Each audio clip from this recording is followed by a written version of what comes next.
In this episode, we're in Huron, South Dakota, home of the world's largest pheasant. During my extended time off from work over the holidays, I decided to spend a couple of days hunting around Huron. While it's only 1.5 hours away, I normally do not travel that far to hunt, unless I want to hunt the grasslands. It's late in the season, and with barely any snow on the ground, hunting the grasslands would be a good change of pace. It will allow the dogs to stretch the legs and cover ground to their heart's content. I took my time getting there, so my first day's hunt started at 2 p.m. I ran Jet in the first field, and immediately he got into birds as they were moving to feed in the field across the road. What made this trip memorable were two exceptional events: Jet tracking down an escaping rooster and pinning it down 280 yards away. He held it down until I got there for the shot. He repeated the same feat on the second day, locking down a rooster in a cluster of trees over 200 yards away. I managed to knock down the bird even though he put a tree in between us. Here's the hunt. I hope you enjoy it.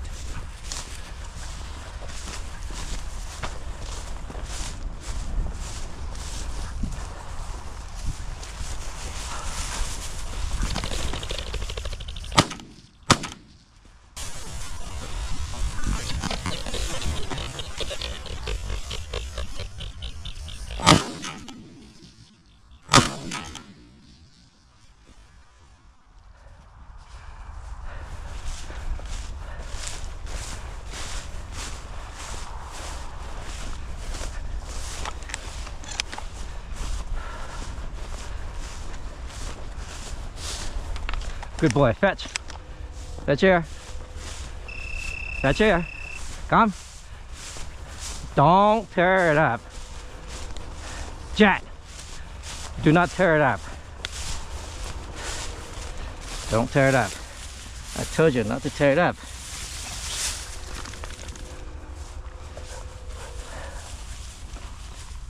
Well, that was quick.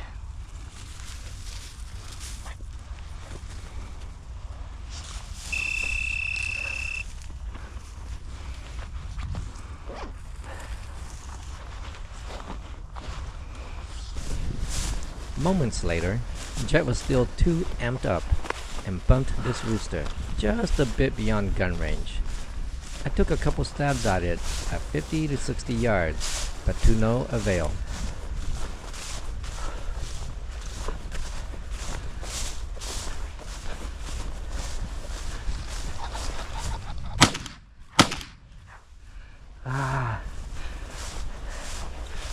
Jet.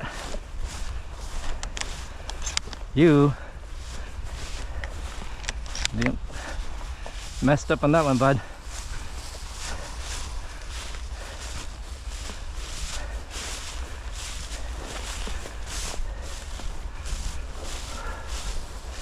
You messed up on that one.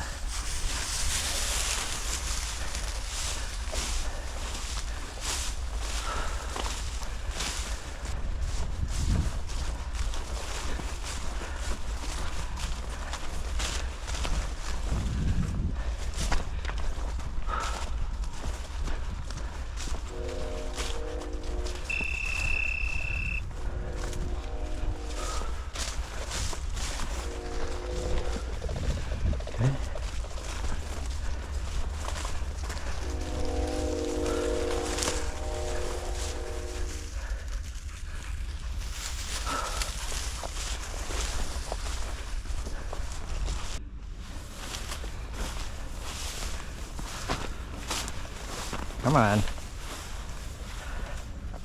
Once we got to the other side of the lake, Jet redeemed himself by tracking a running rooster. This is by far the best I've seen Jet do his thing.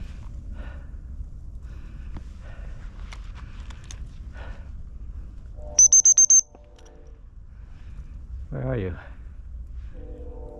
Checking my Garmin Phoenix watch that's connected to the Garmin Alpha 200 handheld unit, it says Jet's 200 yards beyond the horizon.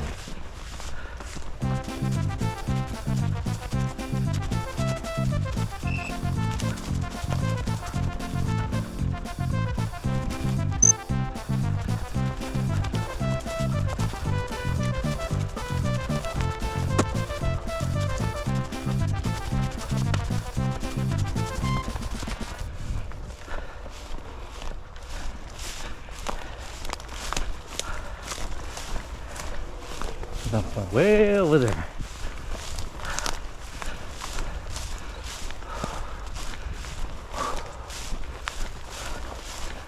Hold your point.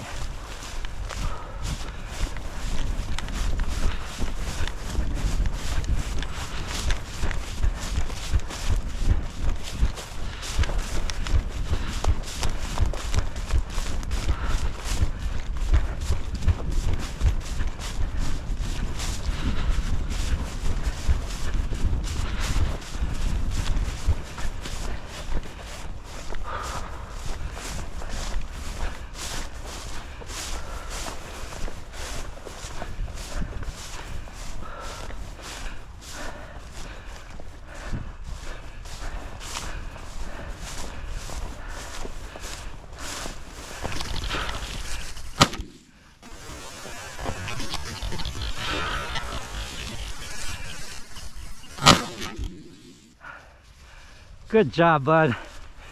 Good job.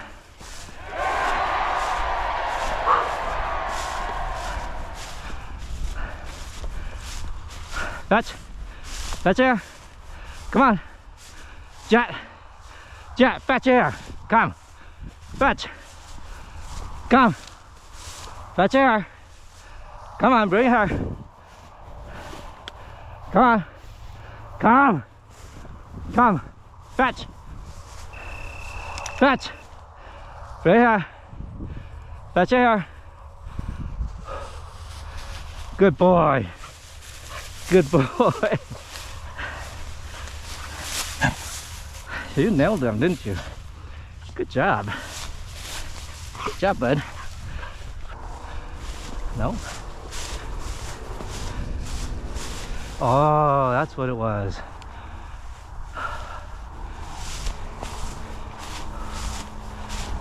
Was sensing something.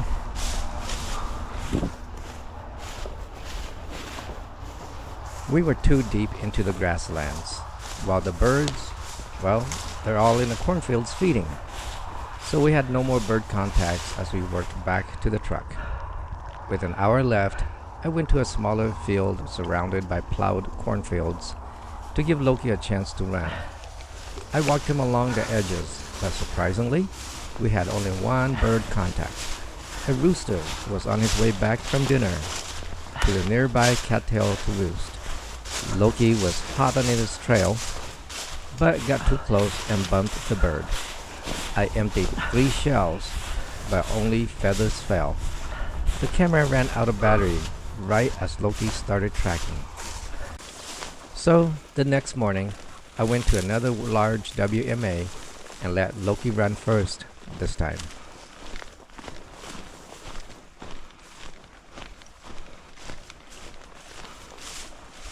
As usual, it didn't take long before Loki picked up scent. I decided to walk 30 yards in the cattail along the edge, and well, the rooster made his escape on the outside, 40 yards away. This is his backyard, and he knows his back doors to escape the approaching hunters and their dogs.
Loki, fetch.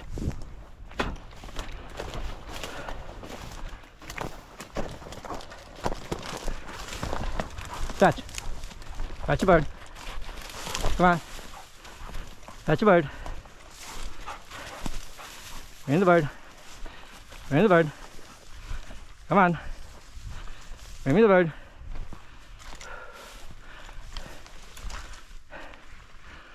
Come on. That bird. That bird. Come on. That bird, that bird. That bird. That bird. Right here somewhere. Come on, that bird. That bird.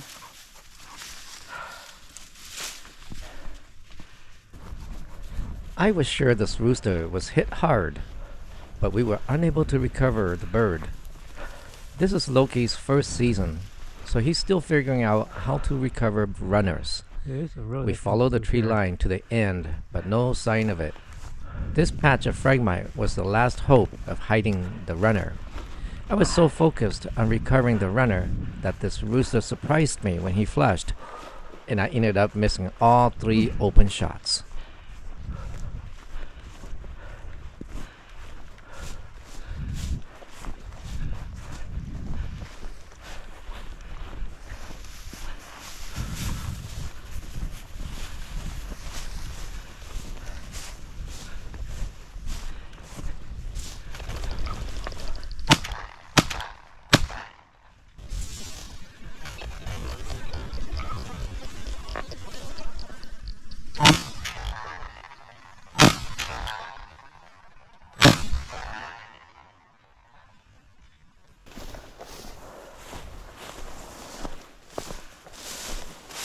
I decided to hunt the corn on the other side of the tree line to see if the birds were still feeding or loafing in the corn. And sure enough, we finally got a bird.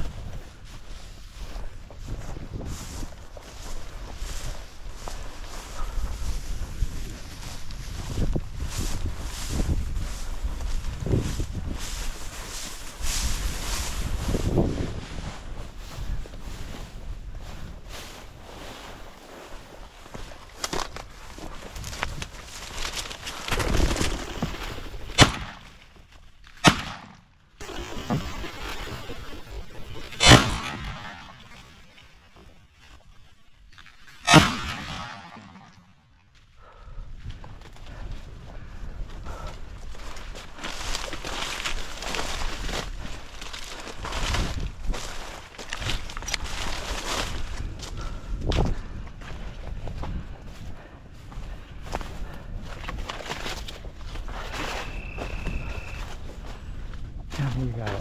Fetch! Fetch it up. Good, good boy.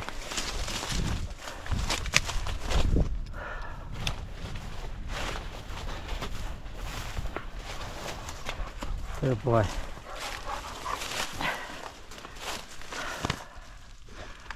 Should have been our 3rd bird this morning.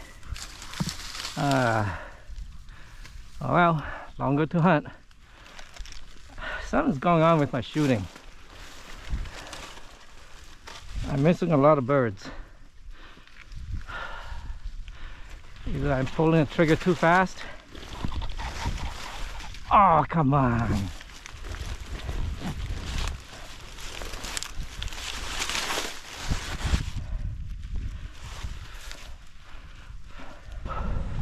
We walked the rest of the WMA, but didn't see any more roosters. So I headed out to our next spot to give Jet his turn. This was also a wide open grassland state land.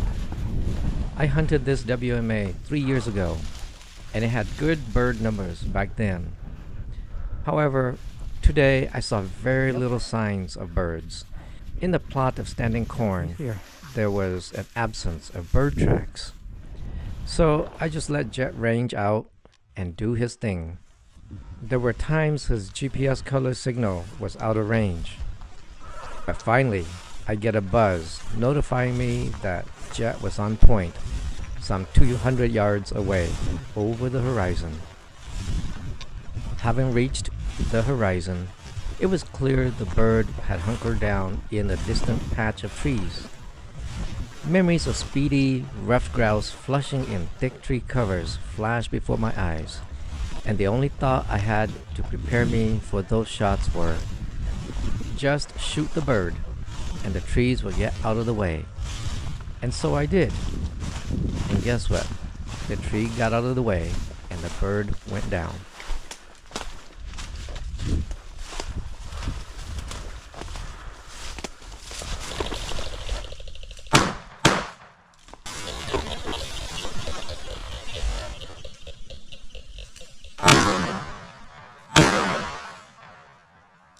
Aha.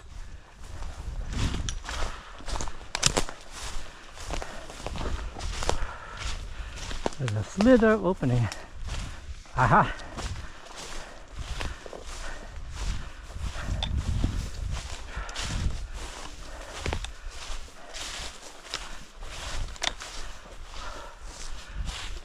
Good boy, Jet. Right here. Oh, a lot of work with that one bird. Come on, Jet. You got it.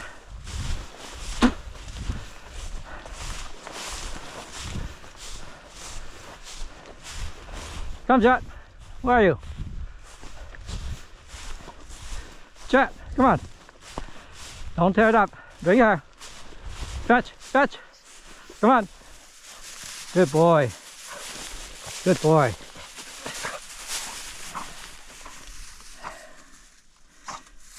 Good job, bud.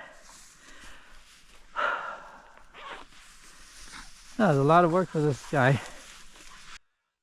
Third bird of the day. We're done.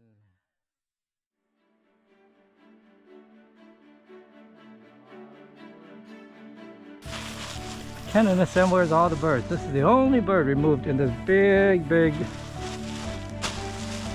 wildlife management area. And they've got corn up there. There's absolutely no sign of corn. I mean, no sign of birds in the corn.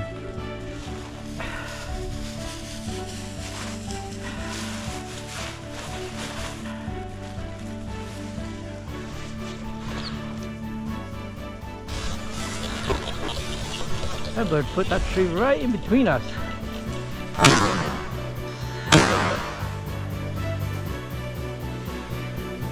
This was our final bird for the day. My GoPro has been having problems, so I missed recording some footage. Primarily, recharging from the external battery has been inconsistent, so the camera runs out of battery in the middle of the hunt. This was all the footage I got of the 2-day hunt. I hope you enjoyed it as much as I did. Until next time, be safe and God bless.